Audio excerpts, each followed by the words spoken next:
Originally constructed by the Navy in 1942 in support of the war, the facility was named Naval Auxiliary Air Station Chincoteague. The field quickly became known as Chinco by the sailors stationed here. The air station was manned by many, including VT-51 pilot Ensign George Herbert Walker Bush in November 1943. After World War II, the facility became the Navy Aviation Ordnance Test Station. In 1959, NASA acquired Naval Auxiliary Air Station Chincoteague and has operated the facility as such to this day. The Eastern Shore in the 40s is different, certainly, than it is now. There was one large metal, hangar there that was shared by VX-2 and VU-4. The airplanes that we had, the drones, one was a TD-2C. It was a little plywood aircraft, fixed propeller. You could get a pilot in there, but when they turned that thing into a NOLO, the no live operator, they put a fuel tank in that guy in that seat. And the others were the F-6F drones. They were all painted red. We also had some TBMs that were control planes. We did get a couple of F-8Fs in. We did have a F-7F, which was a twin-engine tricycle. All the others were tail draggers. We used to get aircraft coming up there for FCLPs then. In 2013, NASA Goddard Space Flight Center entered into an agreement with the United States Navy to support field carrier landing practice operations for E-2 and C-2 aircraft operating from Naval Station Norfolk Chambers Field.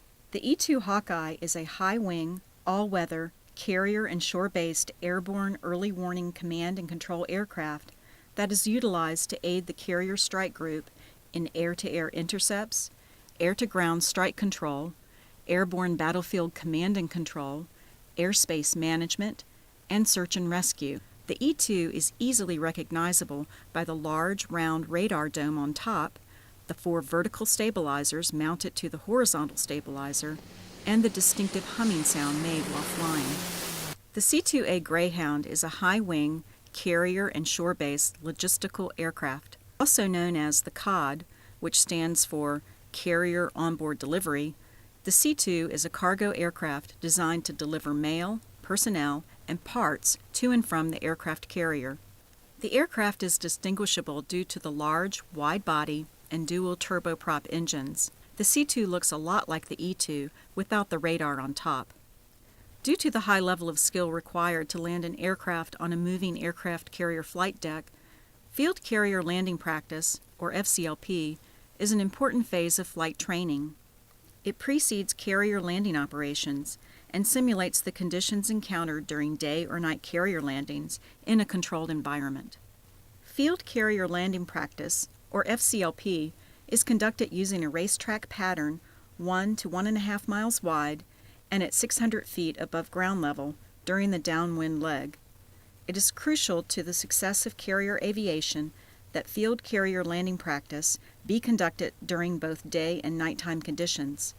There can be anywhere from 1 to 5 aircraft in the pattern at a time. FCLPs are flown under the supervision of a landing signal officer, or LSO, affectionately known as paddles. Since the beginning of carrier aviation, the LSO has been used for the safe recovery of aircraft landing on the aircraft carrier. The LSO has the direct responsibility for training pilots in day and night carrier landing techniques. Through experience and training, the LSO correlates factors of weather, wind, aircraft performance, and pilot capabilities to perform optimum control and assistance in aircraft landings. In the early years of carrier aviation, the LSOs would utilize handheld colored flags, cloth paddles, and lighted wands, and later an optical landing system utilizing mirrors, as signals to aircraft landing aboard the aircraft carrier.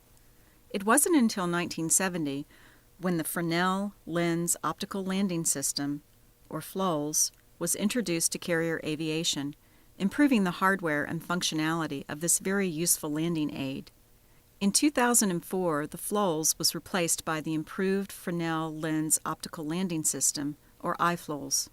Improvements to the eye-flows consist of more light cells, giving the pilot an accurate sense of where he or she is on the glide path. The eye-flows displays glide path and trend information to a pilot approaching the landing area. The display is visible at a range of 1 nautical mile, and the displays for both the shore-based and shipboard systems are identical. Today, the primary visual landing aid on board an aircraft carrier is the improved Fresnel lens optical landing system. During field carrier landing practice, the landing signal officer operates from a workstation which houses the radios, weather equipment, and controls for the visual landing aids that are required for field carrier landing practice. The culmination of field carrier landing practice is the successful landing on board an aircraft carrier. Considered one of the most challenging flight maneuvers for a pilot of a fixed-wing aircraft, especially at night, the success of landing on a carrier is directly related to the quality of training received during field carrier landing practice. As any naval aviator would attest, it is no easy task to land on a runway that is 790 feet long, 80 feet wide, moving away from you at an angle, and is pitching up and down. At the heart of naval aviation is the ability to land a moving aircraft on a moving ship. FCLP training provides the means to safely achieve this critical skill.